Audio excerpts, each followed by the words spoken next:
If it closes, they want another site immediately available, big enough and at the right price to hire. It's a beautiful position by the waterfront. Things such as the wine fair and the classic car shows and that benefit by having such a lovely position. And really, to put it in a nutshell, it's better than nothing. There's also criticism Bristol would give away valuable car parking space for the development, though no one's against the college as such. Bristol City Council is delighted this prestigious music college wants to come to the city. It says the choice of the exhibition centre site has nothing to do with its past relations with exhibition centre director Ray Purnell. But Mr Purnell says he will fight through the courts if necessary to keep the exhibition centre secure. Now, if you've just joined us, let's give you a rundown of some of the stories making news here in the West Country this evening. Fears grow for the safety of a Gloucestershire woman missing on the Greek island of Crete. Circus elephants get into trouble in the heat as they travel through Somerset. And also in Somerset, a pensioner tells how she was conned out of her life savings by schoolboys. Well, now here to look at some of your problems, here's Stephanie Bretherton. Hello. In Problems Tonight, we share in the joy of one woman who's got £85,000 worth of reasons to celebrate. We'll come to that in a moment. But first, have you ever wondered what happens to lost property? Every year, thousands of articles are left on trains and buses. Most of these are kept for 3 months and then either reclaimed, returned to the finder, auctioned off in lots, or donated to charity. But what about the more valuable items, like lost money? One of our viewers, Dawn Warner of Nailsea, was distraught when she discovered she'd left her purse on a Badger Line bus to Weston-super-Mare. The purse had just under £100 in it, the equivalent of 2 weeks' rent to Dawn. After a frantic search, Dawn located a Badger Line booking office, and much to her relief, they'd found the purse. They returned the money, minus 10% of the value of its contents, plus VAT. Badger Line asked her to sign a form and deducted a total of £11.42 as a recovery fee. Well, Dawn was shocked and disappointed. She'd never heard of this rule before, and neither had we. So I did some checking, and in fact, Badger Line were well within their rights to claim that 10%. All buses, trains and public service vehicles are subject to the Lost Property Regulation of 1978, which lays down the conditions for handling lost property and a scale of charges for their recovery. Badger Line told me, "This is the law. Everything we do regarding lost property is governed by these regulations.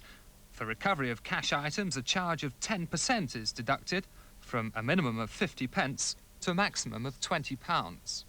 British Rail operate under similar guidelines. They told me, There's a flat rate of £1.50 for general articles. With receptacles containing negotiable monies, 10% of the value of the contents is charged, from a minimum of £1.50 to a maximum £6. Well, Brian, what do you suppose happens to that 10%? Well, they keep it. That's the truth of the matter. And, of course, a small handling fee is not unreasonable in those circumstances. They had to provide property to store the stuff, they had to provide staff and so on. Not unreasonable at all. It is rather somewhat odd, though, that Badger Line go up to a maximum of £20 and British Rail only go to £6. But to me, the most iniquitous thing of this of all is that it's not zero rated for VAT. Why should we pay VAT on just recovering our property? It really is an absurdity, quite honestly, in these changing. Thank you, Brian. Now, it's always nice to be able to bring you some good news. Woo! Elsa Bentley has good cause for celebration. She's just won £85,000 compensation in a 10-year battle against the Bristol and Western Health Authority after a hip operation went badly wrong. Problems first told her story in 1983. Not only was Elsa left crippled and had to give up pleasures like sailing, dancing and walking her dog, but also she was turned down for a mobility allowance. Although she lost that battle, a kind HTV viewer donated an electric tricycle, and Elsa found the courage to sue for damages.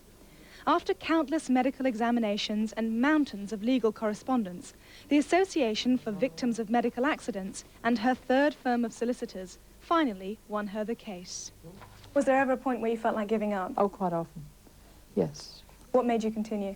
I think it takes cussedness, really. I can't think of anything else that kept me going.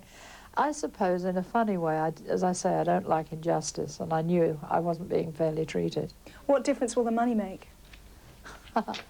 Well, it'll make life so much easier. If I want to go somewhere, I should be able to afford to say, I want a taxi or a car hire. Somebody can come and fetch me.